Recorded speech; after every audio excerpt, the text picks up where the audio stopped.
writing it out, it's just helping us write the graph, but if you're already doing your graph, it doesn't have to write that. When I say important pieces of information, the X scale is not an important piece of information. It's just something that shows up on our graph. All right, page shift. 25? Left or right? Right. Left. Vote for both ways. Change your vote, left? It's left. Why is it 12. 25 left? 25 halves. I don't know. 12 halves. It's this divided C over B. Oh, no, no.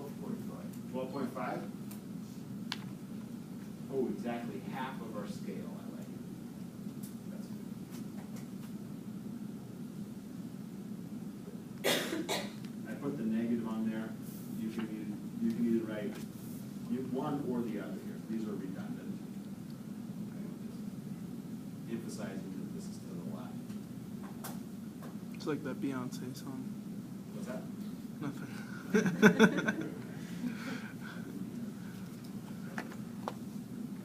I couldn't share it in the building. There's a Beyonce song, to the left, or something like that. Oh, I see. So it's redundant to the left, Sorry, I'm not really. I think I have the first CD, but that's old now. Aren't those old Are records? you laughing at me? It's fine. I haven't listened to it in a while. No, I didn't. What? Oh, records. Oh, ouch. So that was mean. No 8 tracks. You got any betas? Except Beta for when they tapes? started, like, Super 8. unwinding. All over. All right. Anyway, back to All around. so many. Good. Besides the phase shift. I use shift. Well, because it's plus in science, and that's going to be on to the left. Jake, are you okay with the phase shift? Yeah. Yeah, Goes remember opposite inside, horizontal, opposite, what you see. You see a plus, you're really going left. All right, there's our information. Let's get a graph up here. You know, graphy. How did you know the X scale? X scale, period divided by 4.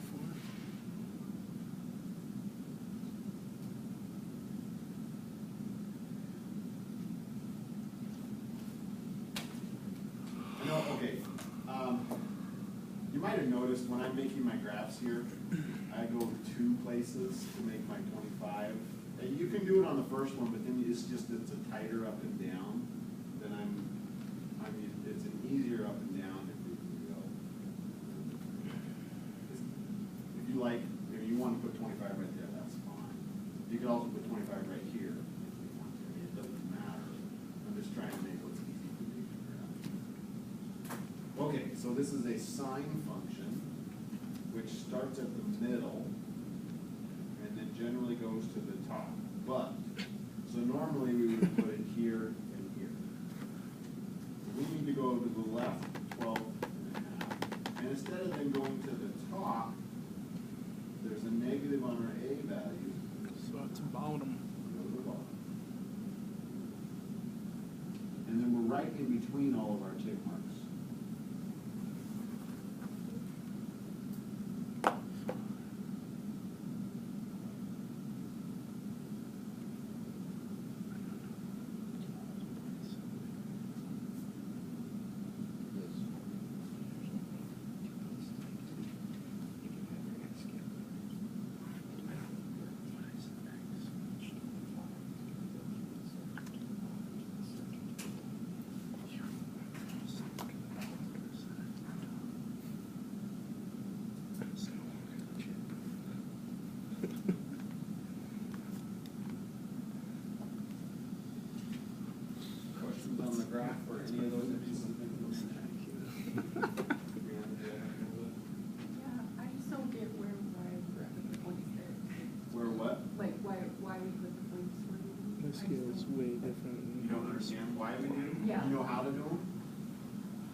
what it goes back to basically your original sign function. It's supposed to. I thought they, like DNA changed.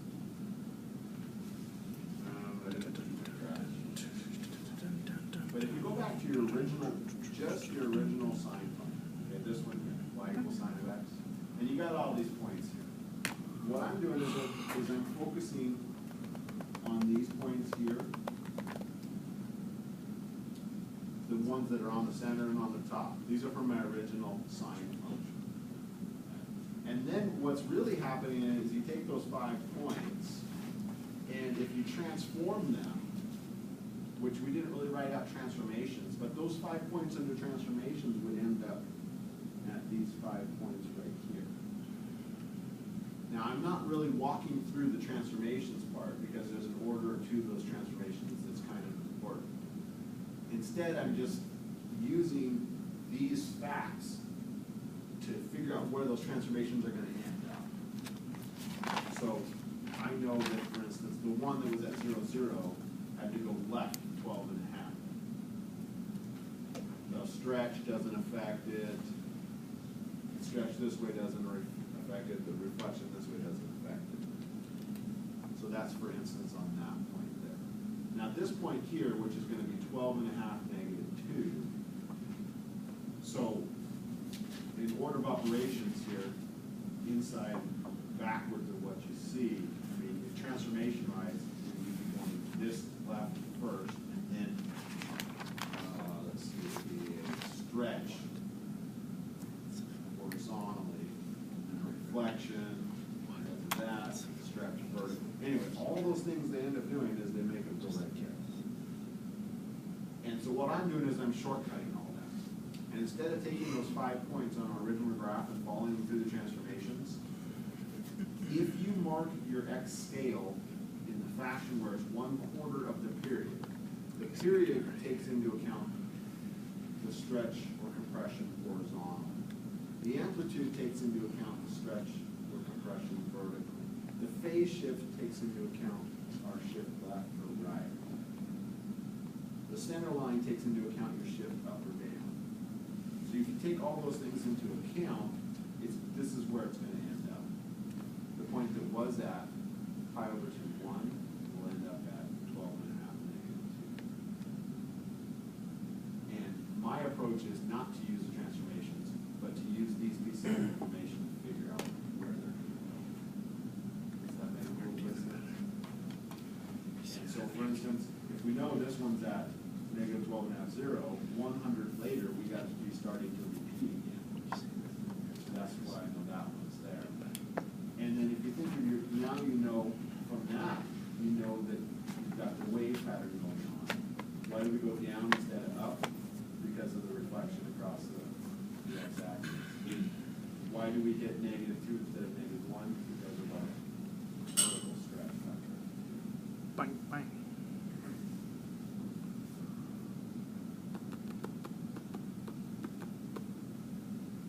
And back to that, you could do that with more points, but I just like to do the ones on the center line at the top and the bottom.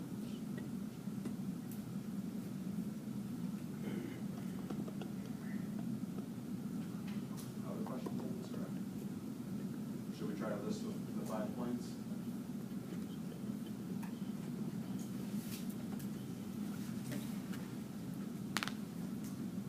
Negative 12 and a half, comma 0.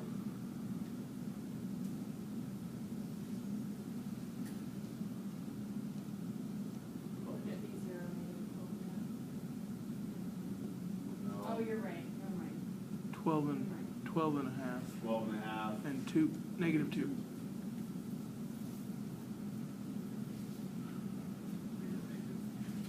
Sine graph going up the y-axis like that. 37 and 37 and a half and 0. Yes. How about this one here? 62 and a half, 2. Good. And this one here? 1 million.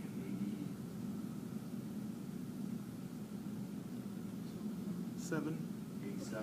I think. Yes. Okay. If you're on, these ones you can probably see because they're halfway in between. If they're not halfway in between, remember what they're doing. They're the phase shift added or subtracted to your scale markers. So if you know your scale marks, in this case 25, then we're subtracting 12 and a half each time. So 50 minus 12 and a half is where this came from. 75 minus 12 and a half is where that came from. So for instance, right there, that's 75 minus 12 and 1 half. 75 is the third X scale marker. Left 12 and a half is where this comes from. So you just take the multiples of your scale and then add this thing to it.